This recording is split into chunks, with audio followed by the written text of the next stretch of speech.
So today I am going to continue the chapter Nationalism in India of class 10. हमने last video में chapter का introduction देखा था, सत्याग्रह movement के बारे में बात की थी, फर्स्ट वर्ल्ड वॉर के इश्यूज देखे थे, रॉलेट एक्ट जाना था और जलियांवाला बाग मैसेकर को भी डिस्कस किया था और साथ ही कुछ टॉपिक्स मैंने आपको इसके खिलाफत इशू के बारे में भी बताए थे। आज हम इस चैप्टर को कंटिन्यू कर रहे हैं और आज हम इसका एक बहुत ही इंपॉर्टेंट टॉपिक नॉन कॉपरेशन और खिलाफत मूवमेंट डिस्कस करेंगे। तो चलिए चैप्टर स्टार्ट करते हैं। नॉन कॉपरेशन एंड खिलाफत मूवमेंट आज का हमारा टॉपिक है। लास्ट वीडियो में मैंने आपको खिलाफत इशू के बारे में बताया था। एक बार अगर आप वो वीडियो नहीं देखें तो एक बार उस वीडियो को जरूर देखें, क्योंकि उसके बाद ही ये चीजें समझ में आएंगी। वैसे मैं इसका खिलाफत इशू का एक ओवरव्यू आपको यहाँ पर भी बता देती हूँ। देखिए, खिलाफत इशू क्या था। खिलाफत इशू एक्चुअली जब फर्स्ट वर्ल्ड वॉर हमारा स्टार्ट हुआ था और एंड हुआ, उस टाइम में तुर्की डिफीट हुआ था और तुर्की का जो हेड है वो खलीफा है। कौन है? खलीफा। खलीफा कौन है? Spiritual head of Islamic world.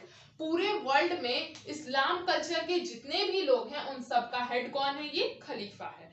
तो खलीफा की टेम्पोरल पावर्स को छीनने का एक प्रपोजल फर्स्ट वर्ल्ड वॉर के एंड के बाद में हमें मिला था कि खलीफा की सभी टेम्पोरल पावर्स को छीन लिया जाएगा। उसी के बाद से ये खिलाफत इशू जब हमारा स्टार्ट हुआ तो खिलाफत इशू को लेकर के इंडिया में भी एक खिलाफत कमेटी फॉर्म हुई 1919 बॉम्बे में। ठीक है, बॉम्बे में मार्च 1919 में एक खिलाफत कमेटी फॉर्म हुई जिसके हेड कौन थे? अली ब्रदर्स थे। अली ब्रदर्स। इन अली ब्रदर्स का नाम क्या बताया जाता है चैप्टर में? शौकत अली और मोहम्मद अली। ये शौकत अली और मोहम्मद अली, अब स्टोरी यहां से शुरू होती है कि जब खिलाफत कमेटी फॉर्म हुई उसके बाद से ये अली ब्रदर्स जो थे ये महात्मा गांधी से डिस्कशन करने लगे कि क्या कोई मास मूवमेंट स्टार्ट किया जा सकता है इस खिलाफत इशू को लेकर के। तो अब यहाँ पर स्टोरी में ट्विस्ट आता है। महात्मा गांधी को ये एक बहुत बड़ी अपॉर्चुनिटी दिखाई देती है कि मुस्लिम्स खुद ब खुद मेरे पास चल के आए हैं कि उन्हें एक मूवमेंट लॉन्च करना है, और अगर मैं हिंदूज को अपने साथ मिला दूं, हिंदू और मुस्लिम को टुगेदर एक साथ ला करके एक बड़ा मास मूवमेंट स्टार्ट करने का ये बहुत अच्छा टाइम है और बहुत अच्छा मौका है कि हिंदू और मुस्लिम दोनों को एक अम्ब्रेला के अंदर ले आने का एक बहुत ही अच्छा मौका था ये खिलाफत इशू और नॉन कॉपरेशन मूवमेंट। ठीक है, तो इसमें इनकी डिमांड क्या थी? इस मूवमेंट की डिमांड इनकी, अब देखिए, नॉन कॉपरेशन मूवमेंट की डिमांड थी स्वराज। स्वराज यानी कि इंडिपेंडेंस चाहिए था हमें, और खिलाफत मूवमेंट की मांग थी खलीफा की पावर। तो खिलाफत इशू इसको हम कहते हैं, खिलाफत इशू। खिलाफत इशू और स्वराज दोनों को लेकर के एक मास मूवमेंट स्टार्ट करने का प्रपोजल आया कि अब हम स्वराज और खिलाफत इशू दोनों की डिमांड लेकर के एक नया मूवमेंट स्टार्ट करेंगे जो कि होगा नॉन कॉपरेशन और खिलाफत मूवमेंट। ठीक है, नॉन कॉपरेशन खिलाफत मूवमेंट को स्टार्ट करने के लिए गांधी जी ने ये सब, अब देखिए गांधी जी अकेले कोई वर्क नहीं करते थे, वो हर एक वर्क किसी कांग्रेस की लीडरशिप के अंडर में करते थे। तो जब महात्मा गांधी से मोहम्मद अली शौकत अली मिले तो उनका ये कहना था कि कांग्रेस के सभी लोगों के साथ डिस्कस करके उसके बाद हम ये मूवमेंट स्टार्ट करेंगे। तो कांग्रेस के लोगों के साथ डिस्कस करने के लिए उन्होंने एक कांग्रेस सेशन ऑर्गेनाइज किया। ये कांग्रेस सेशन 1920 में कोलकाता में ऑर्गेनाइज किया गया था। कब? 1920 में कोलकाता में एक कांग्रेस सेशन ऑर्गेनाइज किया गया था। बार बार मैं आपको बता रही हूँ ये चैप्टर मैप के पॉइंट ऑफ व्यू से बहुत ही इंपॉर्टेंट है। तो कांग्रेस के जितने भी सेशंस इस चैप्टर में आएंगे वो सब आपको स्पेशली एक जगह नोट करके रखने हैं, उनका ईयर, उनकी लोकेशन और उस सेशन का क्या रिजल्ट निकला, ये चीज आपको अच्छे से लर्न करनी है क्योंकि ये मैप वर्क में भी जरूर आता है। ठीक है, तो 1920 में एक कांग्रेस का सेशन कोलकाता में ऑर्गेनाइज किया गया और इस सेशन का क्या रिजल्ट निकला? खिलाफत इशू और नॉन कॉपरेशन मूवमेंट के लिए डिस्कस करने के लिए ये कांग्रेस सेशन ऑर्गेनाइज किया गया था 1920 कोलकाता में। और कब? सितंबर 1920 कोलकाता में ये नॉन कॉपरेशन खिलाफत मूवमेंट को के बारे में डिस्कस करने के लिए ये कांग्रेस सेशन ऑर्गेनाइज किया गया। ठीक है। अब नॉन कॉपरेशन मूवमेंट की जरूरत क्यों पड़ी, ये वाई नॉन कॉपरेशन नाम से एक टॉपिक आपकी एनसीईआरटी बुक में भी दिया हुआ है कि आखिर ये नॉन कॉपरेशन मूवमेंट ही क्यों, मूवमेंट का कोई और भी नाम रखा जा सकता था। देखिए नॉन कॉपरेशन का जो मतलब है, नॉन यानी कि नहीं, कॉपरेशन मतलब कॉपरेट करना, उनके साथ मिलकर काम ना करना, यही इस नॉन कॉपरेशन की मीनिंग निकल के आती है। तो एक्चुअली हिंद स्वराज नाम की एक बुक महात्मा गांधी ने 1909 में लिखी। किसने लिखी, हिंद स्वराज नाम की बुक महात्मा गांधी ने 1909 में लिखी। और इस बुक में मेन चीज जो उन्होंने डिस्कस की थी वो ये थी कि उनका एक लाइन सामने आता है इस बुक का कि अगर ब्रिटिश रूल आज तक इंडिया में सरवाइव किया है तो केवल इंडियंस की कॉपरेशन की वजह से, इंडियंस ने उनकी बात मानी है, इंडियंस ने उनके साथ कॉपरेट किया है, इस वजह से आज तक ब्रिटिश रूल इंडिया में सरवाइव कर रहा है। अगर इंडियंस ब्रिटिशर्स के साथ कॉपरेट करने से मना कर दें, रिफ्यूज कर दें, तो ब्रिटिश का रूल इंडिया में कोलैप्स कर जाएगा, खत्म हो जाएगा। क्या चीज कही थी उन्होंने कि इंडिया में ब्रिटिश का रूल केवल इंडियंस के कॉपरेशन की वजह से ही चल रहा है, अगर इंडियंस उनके साथ कॉपरेट करने को रिफ्यूज कर दे तो ब्रिटिश का रूल इंडिया में कोलैप्स कर जाएगा, खत्म हो जाएगा। इसीलिए गांधी जी ने नॉन कॉपरेशन मूवमेंट स्टार्ट किया। अब ये नॉन कॉपरेशन मूवमेंट चलना कैसे था, तो कुछ फोल्ड्स में चलाने का सोचा उन्होंने कि हम एक ही बार में सारे काम नहीं करेंगे, हम एक एक करके स्टेप वाइज अपने वर्क को स्टार्ट करेंगे। पहला स्टेप क्या लेंगे हम, surrender of titles. Surrender of titles, जो टाइटल्स ब्रिटिश गवर्नमेंट ने अवॉर्ड की है लोगों को, ठीक है, जो भी टाइटल्स ब्रिटिश गवर्नमेंट ने अवॉर्ड की हैं लोगों को, उस सब का सरेंडर कर दिया जाएगा। पहला स्टेप ये आया। दूसरा स्टेप, फॉरेन गुड्स को रिफ्यूज करना, फॉरेन गुड्स का रिफ्यूजल। फॉरेन गुड्स को रिफ्यूज करना यानी कि जो भी चीजें फॉरेन से आई हुई हैं उन सबको यूज करने से मना कर देना, ठीक है। फॉरेन क्लोथ्स हो, फॉरेन गुड्स हो, फॉरेन ग्रेन्स हो, हर एक चीज को यूज करने से मना कर देना। गवर्नमेंट बिल्डिंग्स को, गवर्नमेंट जॉब्स, सिविल सर्विसेज, इन सब का क्या करना, बॉयकॉट कर देना, ठीक है। गवर्नमेंट के द्वारा चलने वाली हर एक तरह की सर्विसेज का बॉयकॉट कर देना, चाहे स्कूल हो, कॉलेजेस हो, गवर्नमेंट जॉब्स हो, कोर्ट्स हो, सिविल सर्विसेज एग्जामिनेशंस हो, इन सब का बॉयकॉट करना भी थर्ड स्टेप था। इसके बाद से फॉरेन गुड का रिफ्यूज करने के बाद और गवर्नमेंट की सभी सर्विसेज का बॉयकॉट करने के बाद अगर गवर्नमेंट कोई स्टेप लेती है, ठीक है, ये लाइन क्लियरली आपकी एनसीईआरटी में लिखी हुई है कि ये सारे स्टेप्स फॉलो करने के बाद अगर गवर्नमेंट रिप्रेशन के साथ सामने आती है तो full civil disobedience campaign launch कर दी जाएगी। ये लाइंस क्लियर लिखी हुई हैं कि if government come with brutal repression then a full civil disobedience campaign would be launched. अगर गवर्नमेंट इसके अगेंस्ट में आती है तो हम एक फुल सिविल डिसोबीडियंस कैंपेन को लॉन्च कर देंगे। ठीक, ये हो गई हमारी किसकी बात, नॉन कॉपरेशन मूवमेंट की बात। अब जब महात्मा गांधी धीरे धीरे देखिए इसमें एक और चीज आती है, गवर्नमेंट ने उसी समय क्या शुरू किया था, काउंसिल इलेक्शंस शुरू किया था, काउंसिल इलेक्शंस, ठीक है। तो इस काउंसिल इलेक्शन की भी बॉयकॉट की बात की गई थी, इस काउंसिल इलेक्शन के भी बॉयकॉट की बात नॉन कॉपरेशन मूवमेंट के अंडर में थी। और इसी काउंसिल इलेक्शन की वजह से देखा गया कि 1920 के सितंबर कांग्रेस सेशन के बाद से कांग्रेस के लोगों के बीच में कुछ टसल देखने को मिला, यानी कि लोग खुश नहीं थे इस मूवमेंट से। क्यों नहीं खुश थे, क्योंकि कांग्रेस के अंदर कुछ लोग ऐसे थे जो कि काउंसिल इलेक्शन में पार्ट लेना चाहते थे। उनका ये मानना था कि काउंसिल इलेक्शन ही केवल एक ऐसा तरीका है जिसके थ्रू हम लोग गवर्नमेंट में कोई पावर हासिल कर सकते हैं। तो 1920 में सितंबर टू दिसंबर कोई भी मीटिंग्स नहीं हुई, कोई किसी तरह का मूवमेंट नहीं लॉन्च हुआ, कांग्रेस के मेंबर्स आपस में मिले नहीं, यानी कि सितंबर टू दिसंबर के बीच में कांग्रेस के बीच में इंटेंस टसल का टाइम देखने को मिलता है। उसके बाद से जब ये सारी चीजें हो जाती हैं तो गांधी जी एक और कांग्रेस सेशन बुलाते हैं, एक और कांग्रेस सेशन बुलाते हैं।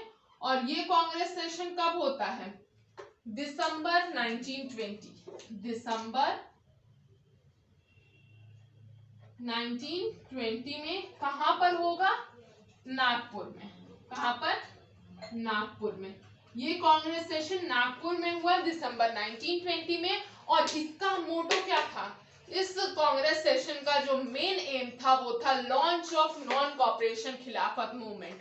नॉन कॉपरेशन खिलाफत मूवमेंट को लॉन्च करने के लिए दिसंबर 1920 में नागपुर में एक कांग्रेस का सेशन ऑर्गेनाइज हुआ जिसमें नॉन कॉपरेशन खिलाफत मूवमेंट को अडॉप्ट किया गया। दो कांग्रेस सेशन अब तक आपने पढ़े। पहला कांग्रेस सेशन सितंबर 1920 कोलकाता का, जिसमें कि नॉन कॉपरेशन और खिलाफत मूवमेंट का इशू डिस्कस किया गया था। और फिर कांग्रेस सेशन एक हुआ दिसंबर 1920 में। कहां पर? नागपुर में, जिसमें नॉन कॉपरेशन खिलाफत मूवमेंट को अडॉप्ट कर लिया गया, स्टार्ट कर दिया गया। ठीक है, तो ये सारी चीजें थी नॉन कॉपरेशन खिलाफत मूवमेंट के स्टार्ट के बारे में। अब आपके एनसीईआरटी में एक टॉपिक लिखा हुआ है different strands in the movement. ठीक है, अलग अलग तरह के स्ट्रैंड्स जो मूवमेंट में देखने को मिले, यानी कि मूवमेंट कैसे चल रहा था, क्या उसकी फोर्स थे, किन जगहों पर क्या क्या स्टेप्स लिए गए, ये सारी चीजें। तो सबसे पहला टॉपिक हमारा आता है movement in towns. Movement in towns, शहरों में ये मूवमेंट कैसे चला, नॉन कॉपरेशन खिलाफत मूवमेंट शहरों में कैसे चला। तो पहली चीज जो की गई, foreign services boycotted, foreign services को बॉयकॉट कर दिया गया। ठीक, दूसरी चीज, government colleges schools left, teachers ने और स्टूडेंट ने गवर्नमेंट बिल्डिंग्स को लेफ्ट कर दिया। देखा जाए तो गवर्नमेंट की सभी बिल्डिंग्स को, या फिर हम कह सकते हैं गवर्नमेंट सर्विसेज लेफ्ट, गवर्नमेंट की सभी सर्विसेज को छोड़ दिया गया। ठीक, और क्या चीज हुई?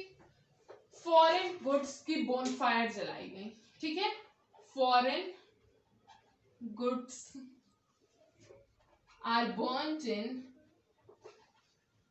बोनफायर, होलिका जलाए। बोनफायर का मतलब होता है होलिका जिसे हम कहते हैं, तो फॉरेन गुड्स की होलिका जलाए थे। ये सारी चीजें कब कहाँ हुई? शहरों में हुई। सबसे पहले फॉरेन सर्विसेज का बॉयकॉट कर दिया गया, यानी कि जो भी चीजें फॉरेन से आती थी उन सभी चीजों का बॉयकॉट कर दिया गया। दूसरी चीज, गवर्नमेंट सर्विसेज को छोड़ दिया गया। लॉयर्स ने, टीचर्स ने, स्टूडेंट्स ने गवर्नमेंट के द्वारा चलने वाले स्कूल्स को और कॉलेजेस को, कोर्ट वगैरह को, सारी चीजें को छोड़ दिया गया। फिर थर्ड पॉइंट आता है foreign goods are burned in bonfire. Foreign goods यानी कि विदेशों से आने वाले कपड़ों की, गुड्स की बोनफायर, होलिका जलाई गई और सबने फॉरेन गुड्स के यूज का रिफ्यूजल कर दिया। और एक और चीज, liquor shops picketed, liquor shops picketed, इसका मतलब क्या होता है?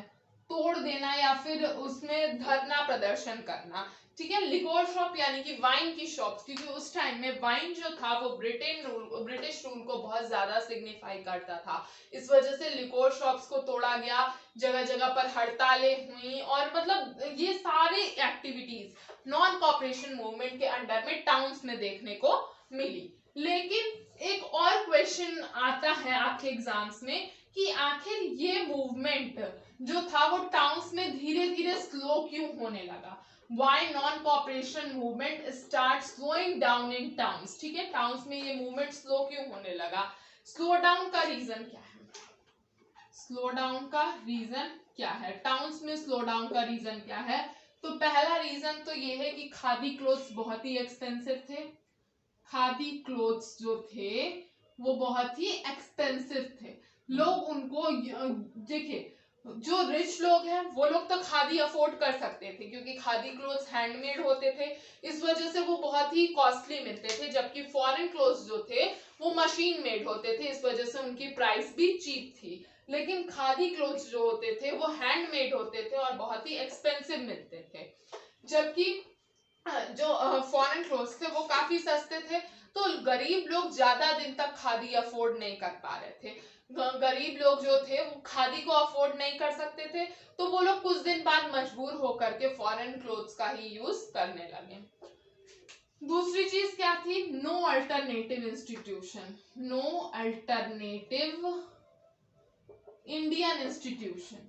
अगर स्टूडेंट्स ने, टीचर्स ने अगर ब्रिटिश इंस्टीट्यूशंस का बॉयकॉट किया है, तो उसकी जगह पर उन्हें कोई इंडियन इंस्टीट्यूशन भी चाहिए ज्वाइन करने को। कितने दिनों तक वो अपनी पढ़ाई छोड़कर बैठेंगे, या कितने दिनों तक लोग अपनी जॉब्स छोड़कर बैठेंगे? तो इसके लिए वो इंडियन इंस्टीट्यूशंस की तलाश करने लगे, लेकिन उसकी जगह पर कोई भी अल्टरनेटिव इंडियन इंस्टीट्यूशन उस टाइम में प्रेजेंट नहीं था, जिसकी वजह से लोग वापस से बैक होने लगे उन्हीं फॉरेन इंस्टीट्यूशंस पर, ब्रिटिश इंस्टीट्यूशंस पर, जिसकी वजह से ये मूवमेंट धीरे धीरे स्लो डाउन होने लगा। तो ये टॉपिक था हमारा मूवमेंट इन टाउन्स का। अब हम देखेंगे मूवमेंट इन विलेजेस या फिर कंट्री साइड। कहां पर? Movement in villages. देखिए, मूवमेंट इन विलेजेस, विलेजेस में कैसे चला ये मूवमेंट? देखिए, एक्चुअली विलेजेस में मूवमेंट जो था वो तलुकदार्स के अगेंस्ट था। विलेजेस में कौन ज्यादा लोग रहते हैं? पीजेंट्स रहते हैं, ठीक है। पीजेंट्स ने ये मूवमेंट किसके अगेंस्ट में चलाया? तालुकदार्स के अगेंस्ट। तालुकदार्स, या फिर हम इन्हें जमींदार भी कह सकते हैं, ठीक है, जमींदार कह सकते हैं। तालुकदार और जमींदार के अगेंस्ट में विलेजेस में मूवमेंट किसने चलाया? पीजेंट्स ने चलाया। इनकी डिमांड क्या थी? अब विलेज में क्या डिमांड थी लोगों की? देखिए, एक्चुअली इस मूवमेंट के अंदर मोटो था, एम क्या था? स्वराज। लेकिन स्वराज की मीनिंग सबके लिए अलग अलग थी। स्वराज को मानने की, समझने की जो मेन एसेंस था वो सबका अलग अलग था। टाउन में तो लोग स्वराज को इंडिपेंडेंस मान रहे थे, लेकिन विलेजेस में पीजेंट्स पढ़े लिखे नहीं थे, वो लोग स्वराज की मीनिंग अपने हिसाब से तय करने लगे। उनके लिए स्वराज का इंडिपेंडेंस का मतलब क्या था? कि उनको अपने प्रोड्यूस का अच्छा प्राइस मिले, टैक्सेस लो कर दिए जाएं, सबके पास अपनी लैंड हो, अपना घर हो, ये सारी चीजें उनके लिए स्वराज थी। तो उनके लिए स्वराज का मतलब क्या था? कि हर तरीके से उनका कन्वीनियंस हो, यही उनका स्वराज है। तो उनका जो स्वराज के लिए मूवमेंट था वो किसके अगेंस्ट था? तालुकदार और जमींदार के अगेंस्ट था, ठीक है। डिमांड क्या थी? टैक्सेस को कम कर दिया जाए, लैंड रेंट खत्म कर दिया जाए, उनके प्रोड्यूस का अच्छा प्राइस मिले, ये सारी चीजें थी, ठीक है।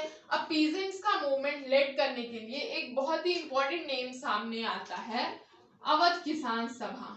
अवध किसान सभा। अवध किसान सभा ऑर्गेनाइज की थी जवाहरलाल नेहरू ने।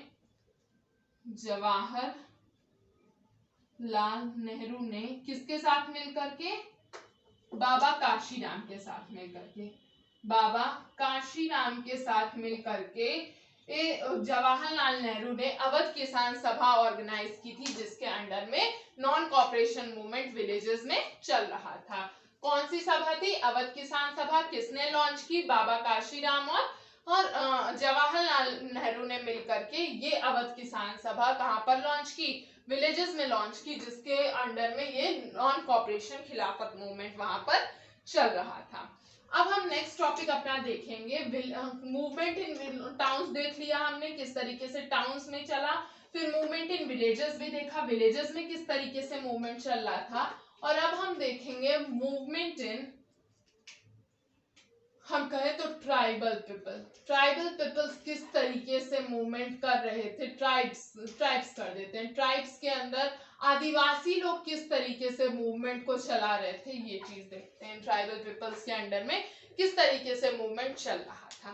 तो एक्चुअली आप जानते हैं ट्राइबल पीपल्स एजुकेटेड नहीं होते हैं, उन्हें कोई चीज नहीं जानते हैं। वो लोग क्या जानते थे? केवल उनकी लाइफ पूरी तरीके से फॉरेस्ट पर डिपेंड थी। जब फॉरेस्ट रिजर्व हो गए, आपने पढ़ा हुआ है क्लास 8 7 में कि फॉरेस्ट का रिजर्वेशन हो गया था, और फॉरेस्ट के रिजर्व होने के बाद से सबसे ज्यादा प्रॉब्लम में कौन आ गए थे? ट्राइबल पीपल्स आ गए थे।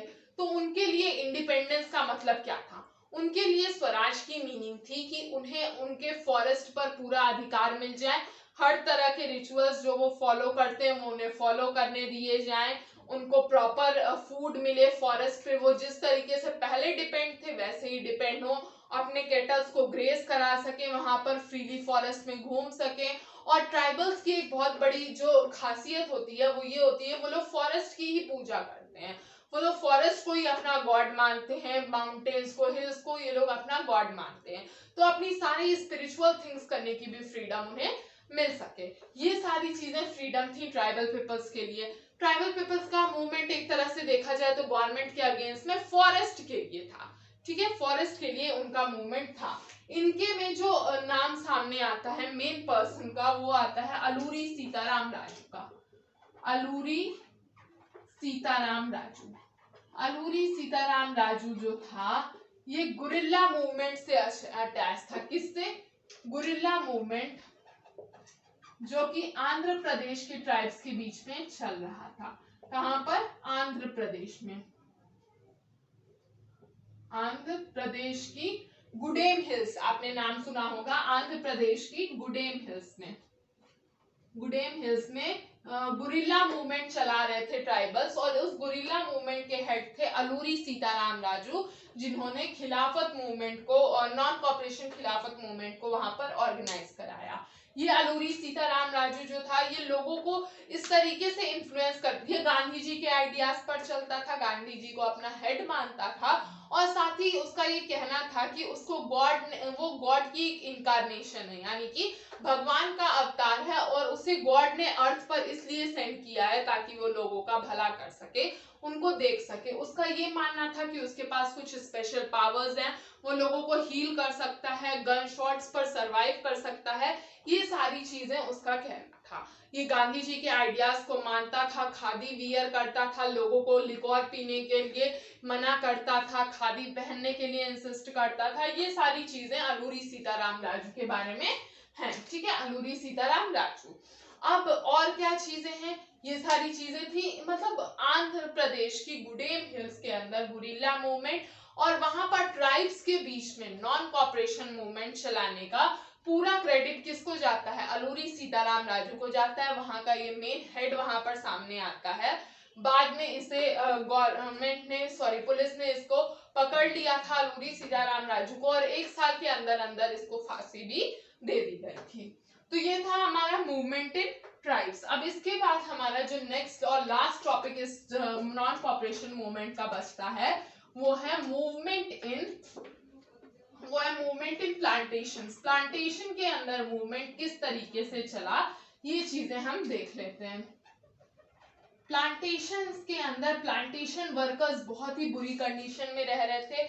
1857 में ही एक जो 1875 में एक रूल, एक एक्ट लागू हुआ था जिसके अगेंस्ट, जिसके अंडर में कोई भी प्लांटेशन वर्कर प्लांटेशन से बाहर बिना परमिशन के नहीं जा सकता था, और बाहर जाने की परमिशन कभी भी प्लांटेशन वर्कर्स को दी ही नहीं जाती थी कि एक बार वो बाहर गए तो फिर रिटर्न वापस नहीं आएंगे। तो ना तो उन्हें बाहर जाने दिया जाता था, वर्किंग कंडीशंस भी बहुत पुअर थी उनकी, और वेजेस बहुत ही लो थे उनके। तो इस वजह से प्लांटेशन वर्कर्स जो थे वो भी इंडिपेंडेंस चाहते थे, लेकिन उनके स्वराज का मतलब अलग था। यहाँ पर भी उनके लिए स्वराज का मतलब, उनके लिए इंडिपेंडेंस की मीनिंग बहुत ही अलग थी।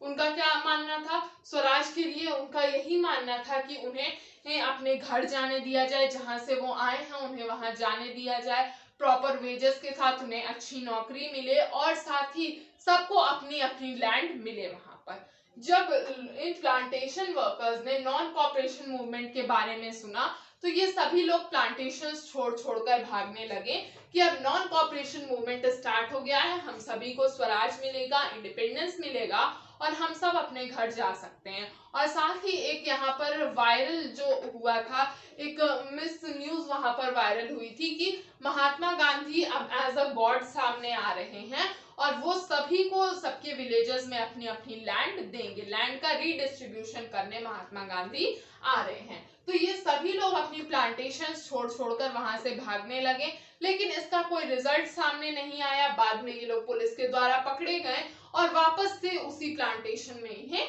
ले आ दिया गया। तो प्लांटेशन मूवमेंट क्या था ये आपको समझ में आया होगा। प्लांटेशंस में असम की प्लांटेशन की ज्यादा बात यहाँ पर की गई है कि असम में किस तरीके से प्लांटेशन वर्कर्स ने नॉन कॉपरेशन मूवमेंट को लिया। अब ये मूवमेंट 4-5 स्ट्रैंड्स में मैंने आपको बताया कि डिफरेंट स्ट्रैंड में लोगों के लिए क्या क्या मीनिंग थी नॉन कॉपरेशन मूवमेंट की, किस तरीके से ये नॉन कॉपरेशन मूवमेंट चला। अगर किसी भी टॉपिक पर आपसे क्वेश्चन पूछे जाते हैं एग्जाम में कि किस तरीके से मूवमेंट टाउन्स में चला, विलेजेस में चला, ट्राइबल पीपल्स के साथ चला, यानी कि फॉरेस्ट अगर पूछे या ट्राइबल पीपल्स, और या फिर प्लांटेशन में, तो अब आप सारी चीजों का एक पॉइंट वाइज आंसर लिख सकते हैं। कॉन्सेप्ट मैंने आपको क्लियर बता दिया है और एनसीईआरटी में सभी लाइंस क्लियर दी हुई हैं। आप एक बार एनसीईआरटी रीड करेंगे आपको ये सारी चीजें क्लियर हो जाएंगी। अब ये नॉन कॉपरेशन मूवमेंट ज्यादा दिन चला नहीं। 1921 में इस नॉन कॉपरेशन मूवमेंट को विड्रॉ कर दिया गया। विड्रॉ क्यों कर दिया गया? बहुत सारे रीजंस हैं, लेकिन मेन रीजन अगर पूछे, अगर 1 मार्क्स में इसका मेन रीजन विड्रॉ का पूछे तो वो था Chauri Chaura incident. Chauri Chaura incident, Chauri Chaura incident क्या था? यूपी के गोरखपुर में चौरी चौरा एक जगह है जहां पर 21 पुलिसमैन को बिना वजह लोगों ने मार दिया था। ठीक है, देखिए गांधी जी का मूवमेंट, जो भी मूवमेंट गांधी जी लॉन्च करते थे वो किस पर चलता था? आप सभी लोग जानते हैं गांधी जी का मेन मोटो था अहिंसा। ठीक है, अहिंसा पर चलता था, बिना किसी वायलेंस के नॉन वायलेंस मूवमेंट वो चलाते थे। लेकिन लोगों ने इसी नॉन कॉपरेशन मूवमेंट के अंदर यूपी के चौरी चौरा में 21 पुलिसमैन को बिना वजह मार दिया था, किल कर दिया था, जिसकी वजह से गांधी जी ने वायलेंस जब देखा अपने मूवमेंट में, हिंसा देखी, तो उन्होंने ये मूवमेंट विड्रॉ कर दिया। और क्या रीजंस थे? देखिए ये तो मेन रीजन आता है मूवमेंट विड्रॉ करने का।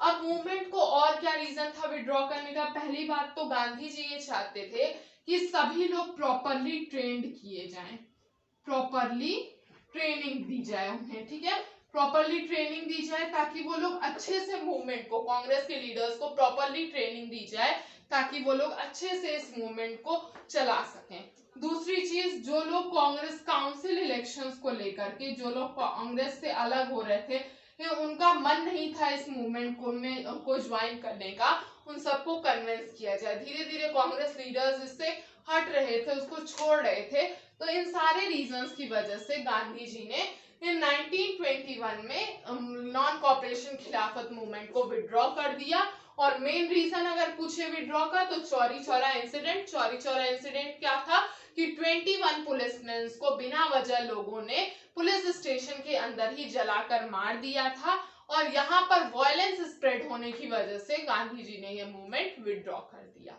ठीक है, तो ये पूरा टॉपिक मैंने आज के इस वीडियो में आपको नॉन कॉपरेशन खिलाफत मूवमेंट के बारे में स्टार्टिंग टू एंड एक एक चीजें बताई। होप आपको सभी चीजें क्लियर हुई होंगी। अगर आपको इसमें कोई भी डाउट है तो आप मुझसे कमेंट सेक्शन में पूछिए, मैं उसे जरूर आंसर करूंगी। अगर आपको वीडियो पसंद आया तो इसे लाइक करिए, कमेंट्स करिए, शेयर करिए और मेरे चैनल को सब्सक्राइब करके बेल आइकन दबाना मत भूलिए। Thank you.